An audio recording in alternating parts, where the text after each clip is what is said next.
In today's business matters, Mother's Day is right around the corner and Americans are planning to spend big on mom.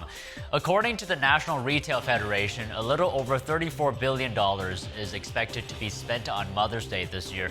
On average, consumers plan to spend more than $250 on gifts and celebrations. Flowers continue to be the most popular gift, followed by cards and special outings. Mother's Day spending expectations are up from last year. The 2025 amount is close behind the record $35.7 billion that consumers spent in 2023. And General Motors CEO says tariffs will cost the company up to $5 billion this year. The estimates were shared in a letter to shareholders released today. The letters and earnings guidance for the year were initially due to be out 2 days earlier, but the release was delayed Tuesday when GM reported lower first quarter earnings and awaited tariff changes from the Trump administration. GM is the nation's largest automaker and is the first major company to estimate in dollars how much Trump's sweeping tariffs will cost it. Levies are already in place on most imported cars, and Saturday tariffs will begin on many imported parts used to build cars at U.S. factories. U.S. manufacturing contracted in April for the second straight month. That's according to the latest manufacturing survey from the Institute for Supply Management. Among the findings, production fell to its lowest level since 2020. Several of the survey's responding companies pointed to tariff-related uncertainty. The chair of the survey committee said companies were reacting to an unknown economic environment. The Department of Veterans Affairs is phasing out its mortgage rescue program. Starting today, the VA will no longer accept new members to the Veterans Affairs Servicing Purchase Program. The program was established last year by the Biden administration. It was designed to help financially troubled vets who have loans from outside mortgage companies. The VA said the phase-out won't impact current enrollees or eligible veterans who completed their enrollment before May 1st. Under the program, the VA has purchased more than 17,000 loans that are worth more than $5 billion. The federal agency noted that there's a variety of programs to help veterans get home loans. A federal judge has ruled that Apple violated a court order that required the iPhone maker to allow greater competition in its App Store. The judge is now asking prosecutors to investigate the company for possible criminal contempt. NTD Sean Marshall brings us more. U.S. District Judge Yvonne Gonzalez-Rogers in Oakland said in an 80-page ruling that Apple failed to comply with her prior injunction order. It was imposed in an antitrust lawsuit brought by Epic Games, maker of the video game Fortnite. The judge had ordered Apple to lower the barriers protecting its previously exclusive payment system for in-app digital transactions and allow developers to display links to alternative options. And it's all about control. Everybody wants to control that space, and it actually cycles quite a bit. Content is king for a while, and then the device and the technology and the tech stack is then king. You know what I mean? And depending on what they're doing in that tech stack and other things. Gonzalez-Rogers said in her ruling, Apple's continued attempts to interfere with competition will not be tolerated. She added, "This is an injunction, not a negotiation. There are no do-overs once a party willfully disregards a court order." Sounds like Fortnite kind of made it over the top, and kind of obviously with their activities and communications with Apple, they look like they maybe got the better of Apple on this. It's amazing to me that Apple can levy a 27% marginal fee on something that's not even on their app store, which I think that's what the judge was touching on, is like, this makes absolutely no sense. Why would this take place? Epic Games CEO and founder Tim Sweeney said on X the company will return Fortnite to Apple's U.S. App Store next week. Apple in 2020 had pulled Epic's account after the company let iPhone users navigate outside Apple's ecosystem for better payment deals. I think what we're seeing is kind of a regeneration in the app stores, is like what the mobile carriers did like 12, 13, 14 years ago. Back in the old days, when somebody wanted to buy something on a mobile phone, they had to work within the deck of the mobile carriers services. So call it an early stage app store. And it was called a walled garden. The walled garden effect worked for a long, long time. But then the mobile carriers realized that, hey, if we made this more of an open ecosystem, that we could make more business happen. The judge wrote on Wednesday, in stark contrast to Apple's initial in-court testimony, contemporaneous business documents reveal that Apple knew exactly what it was doing and at every turn chose the most anti-competitive option. She accused Alex Roman, the company's vice president for finance, of outright lying under oath. The judge referred the matter to the U.S. Attorney for the Northern District of California to investigate whether criminal contempt proceedings are appropriate. Sean Marshall, NTD News. A beneficial side effect for pharmaceutical companies if they bring operations back to the U.S. President Trump has hinted at tariff reprieve for manufacturers again.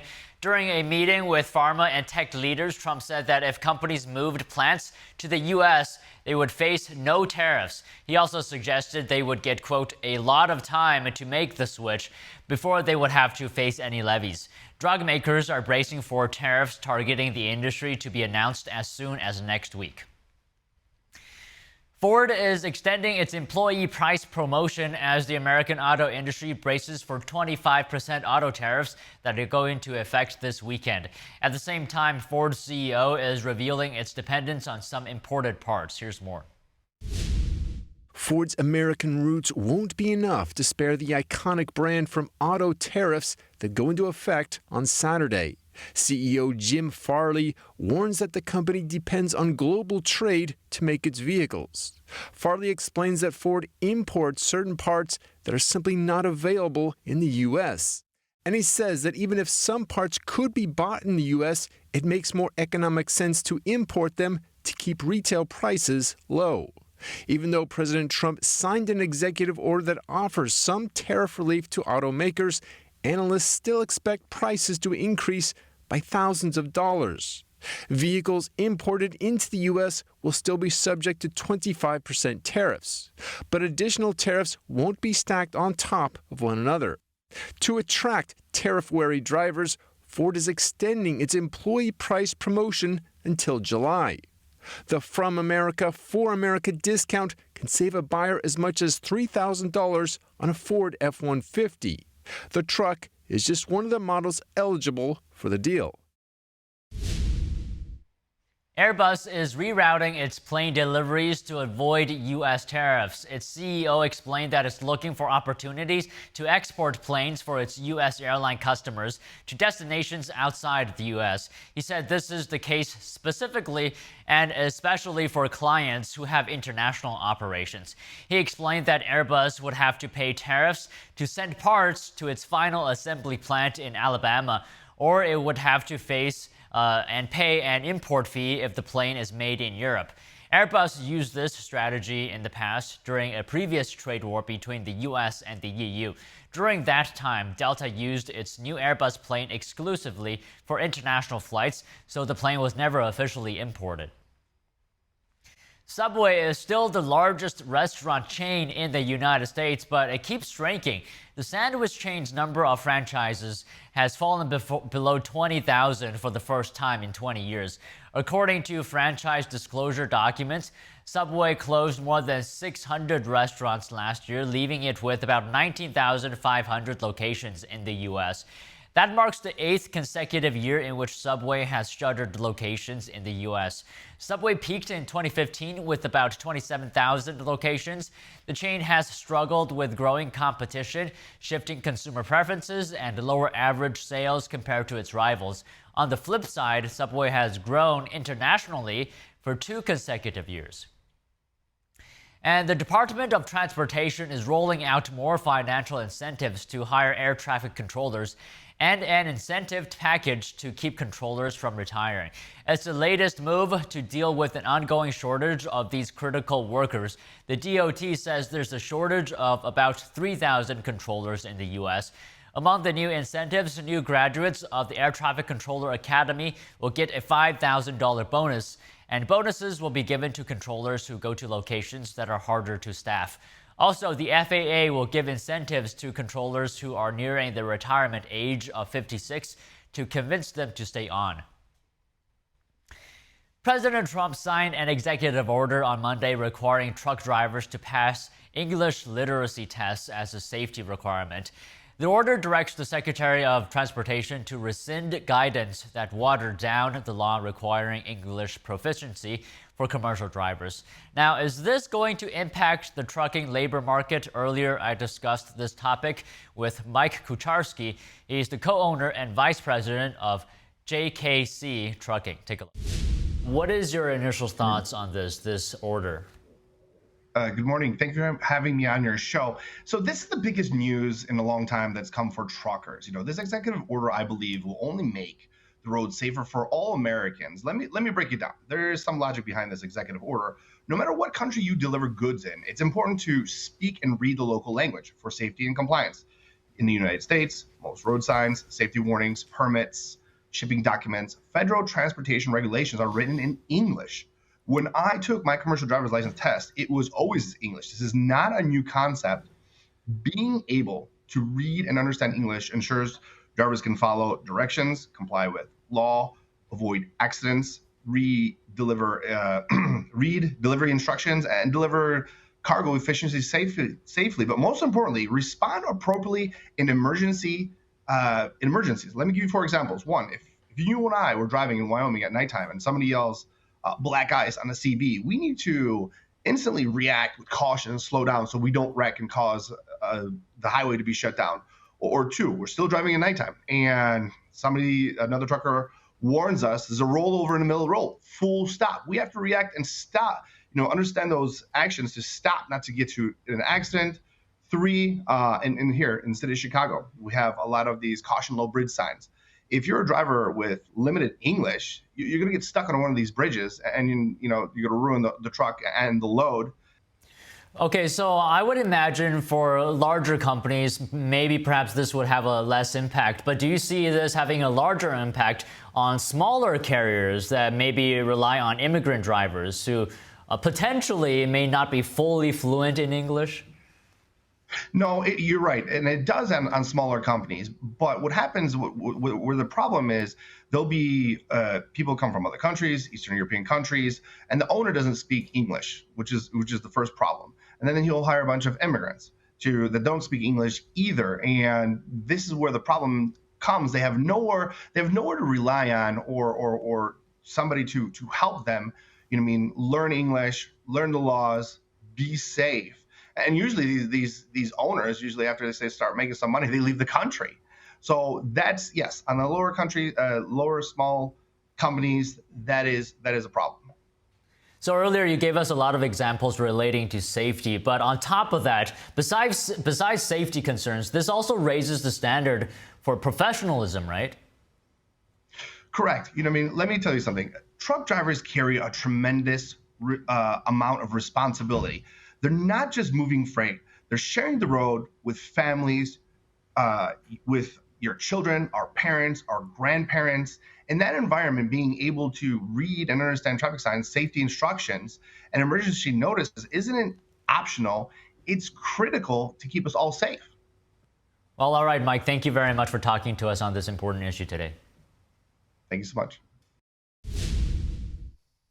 Tariffs and inflation may be increasing economic uncertainty and anxiety, but one expert says there are certain strategies to weather these times.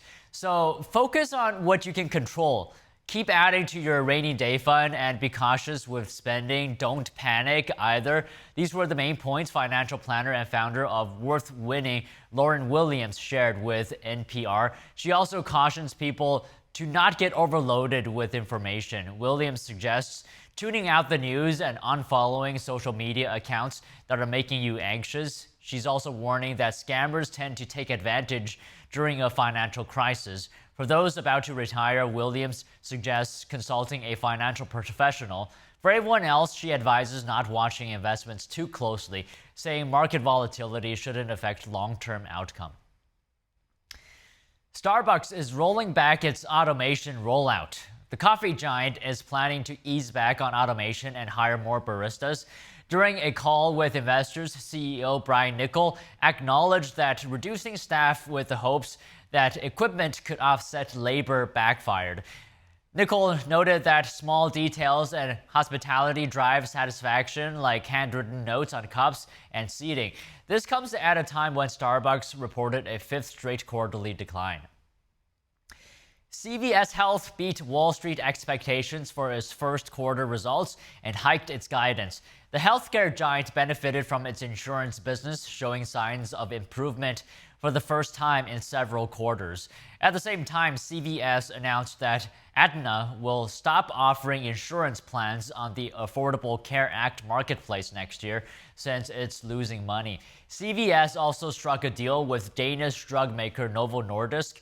Its weight loss medication Wegovy will be available at discounted cash price at CVS pharmacies. And the Chinese regime has vowed to fight Washington to the end on trade. But are Chinese factory owners on board with Beijing? We interviewed manufacturers in China to learn more about their situation. NTD's Flora Hua brings us the story. Chinese social media posts reveal a troubling picture. Containers are piling up across the busiest ports in China. Factories are putting operations on hold, giving their workers extended leave. Li is a factory owner in southern China. Now, many factory workers have been put on break, and most factories are turning to the domestic market. It's become a price war with intense internal competition.